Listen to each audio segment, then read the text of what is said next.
Coming up in the news, international flight set to return to Grand Bahama in a couple of weeks. A delay in the reopening of the island's only all-inclusive resort. And a local food store making strides as it plans to reopen. The Bahamas Tonight, the Northern Edition, starts now.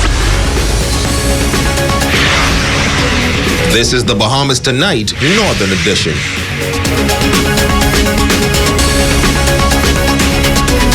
This is the Bahamas Tonight, the Northern Edition. Good evening, all. I'm Shashina Wolf-Farquharson. As always, it is so great to have you with us. Topping news, there is a new boss at the helm of the Ministry of Tourism on Grand Bahama, and he has been tasked with jump-starting the island's tourism economy that has been in limbo since the passage of Hurricane Dorian. A seasoned tourism professional topping his agenda is the return of airlift from key international tourist markets. Natalia Hall has more.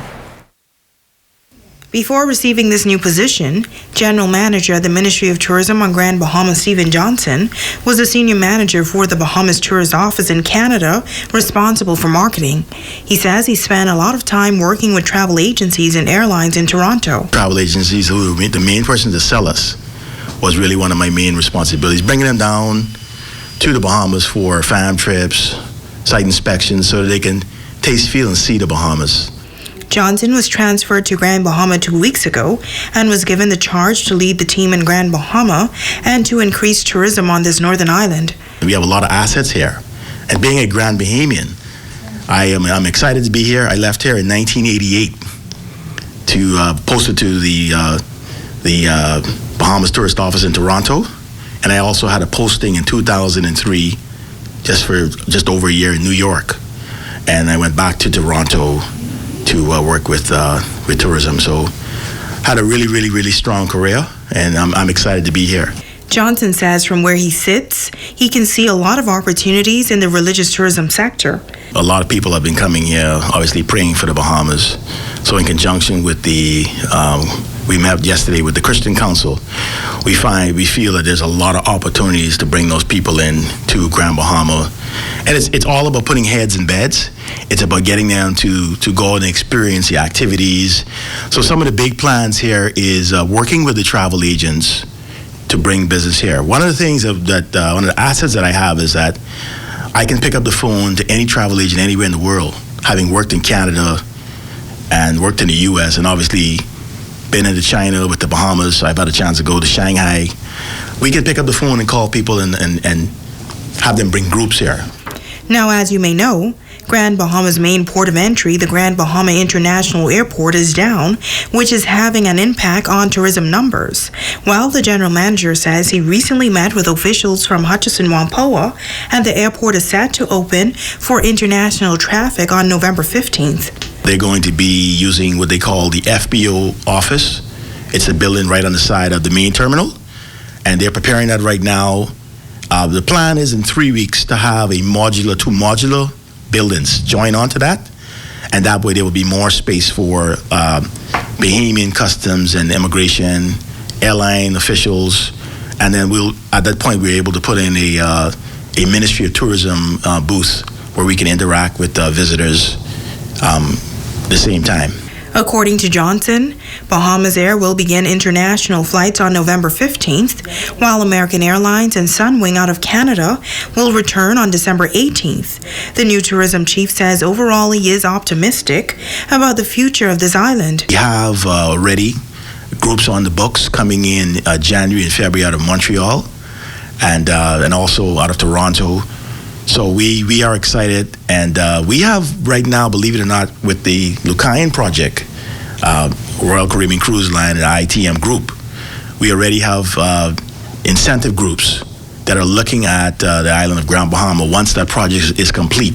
Italia Hall, ZNS Network News. Well, the Garden of the Groves is Grand Bahama's premier nature experience, but the garden sustained significant damage recently and is now trying to get back on track. Well, as our Jamila Mizik tells us, the Garden of the Groves is hoping to capitalize on increased cruise traffic coming into the island.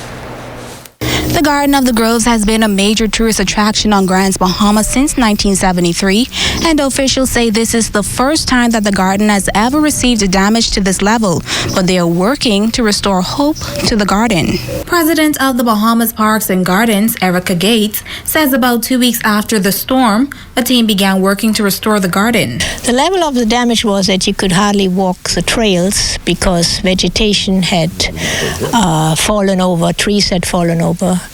We have 80-year-old trees that were damaged and that we are still cutting up with chainsaws that we lost, unfortunately. But nature has been amazing. Nature has assisted us with plenty of rain, and as you look around, you will see that the garden looks pretty good already. But she says being without power is still a challenge. We had 4 feet of water in many areas, including the ponds here. So many of our fish have died, our turtles have died, but they're already breeding and restoring the populations.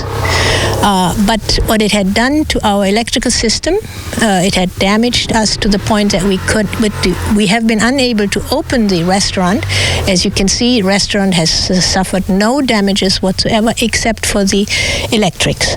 So we're working on that as we speak. Now, Gates says usually tourists would stop by for lunch at the cafe, but at this time that is not possible. She says instead they've been taking those persons to the beach for the time being. We are marketing a tropical garden and we intend to bring them back here as soon as we are open, and that's what Carnival and the other ships are looking forward to. They have been here on site, Carnival executives, and they really would like this back open because it's such a unique location in the Caribbean, not only in the Bahamas. It's the only tropical garden in the Bahamas that really has these facilities. In the meantime, she says they're still conducting Jeep and the popular ATV tours. This is one of the most popular tours for residents and locals on Grand Bahama is the ATV tour.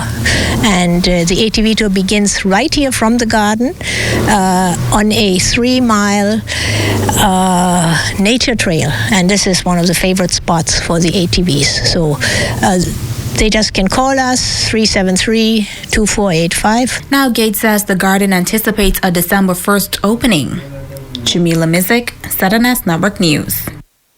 Thanks, Jamila. And still from the tourism sector, a delay in the reopening of the Viva Club Fortuna Resort here on Grand Bahama. Today, November 1st, was set as the date for the reopening for the inclusive property after it sustained damage following Hurricane Dorian. But today, the resort remains closed.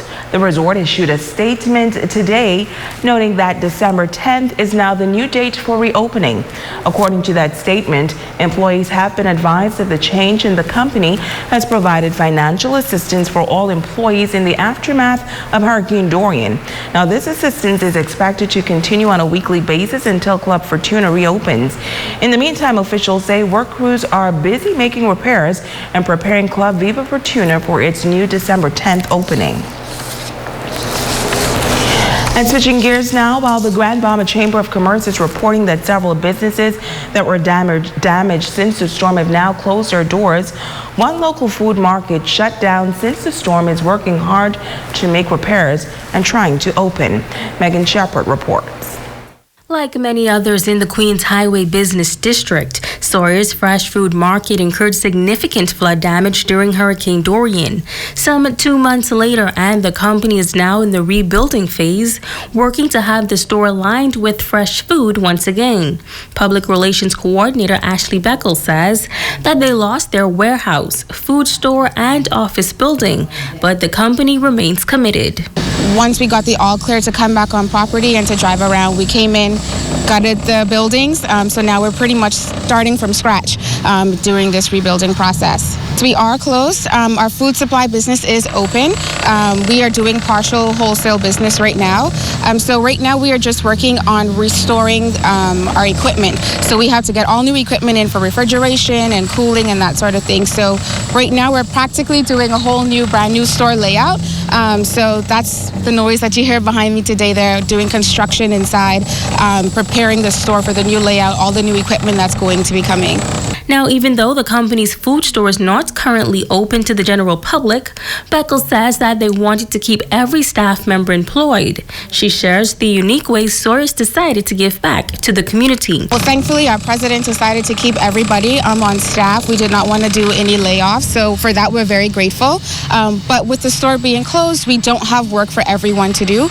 So we reached out to a couple of organizations to place some of our employees to do some work during the meantime. So we have about 15 employees placed with Mercy Corps doing water distribution at the YMCA and at the Salvation Army. So that's how we're keeping some of our employees busy and employed until the store is fully reopened. Now the company says they plan to reopen as soon as possible in grand style.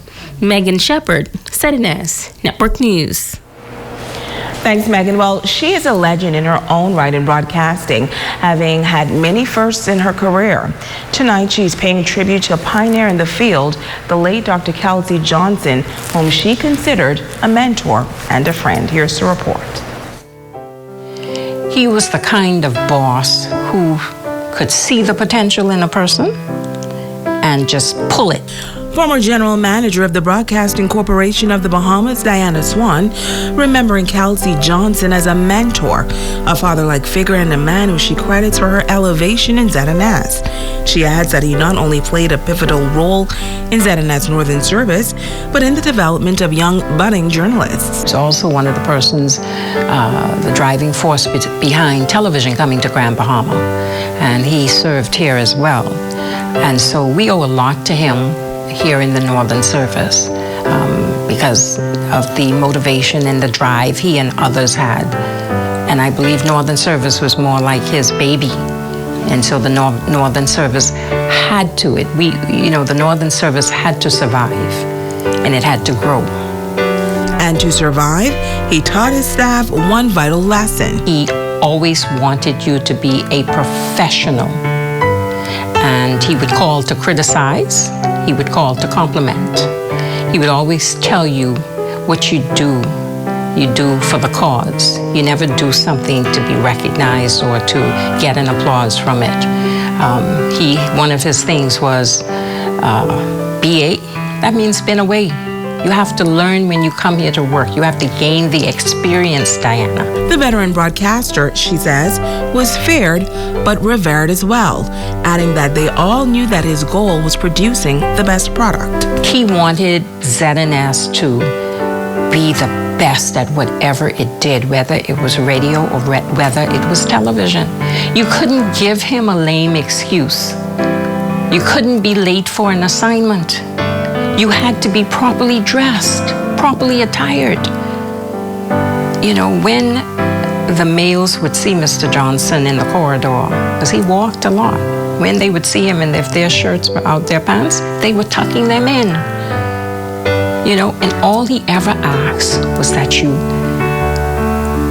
came to work, you be professional, you dress the part. With hard work came many rewards.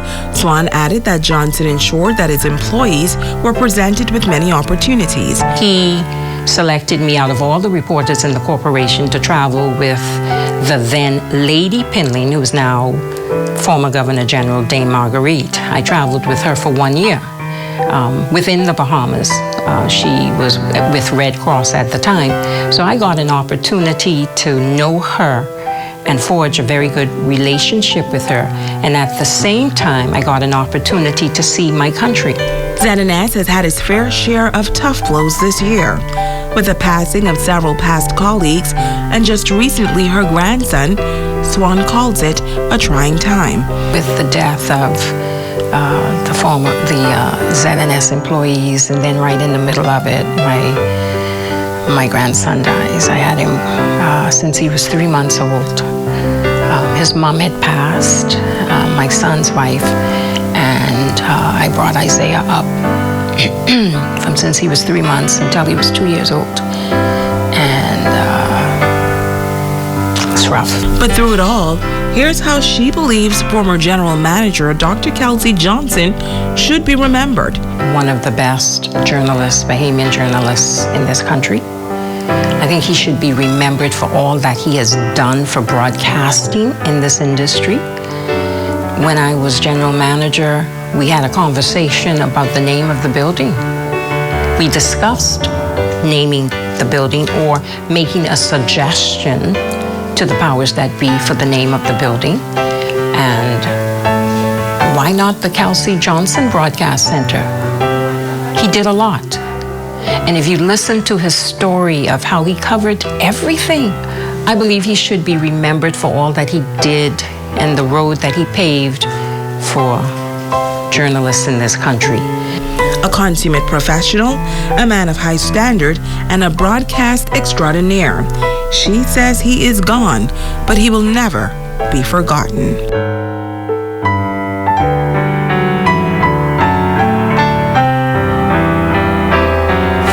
Stay with us, there's more news right after the break.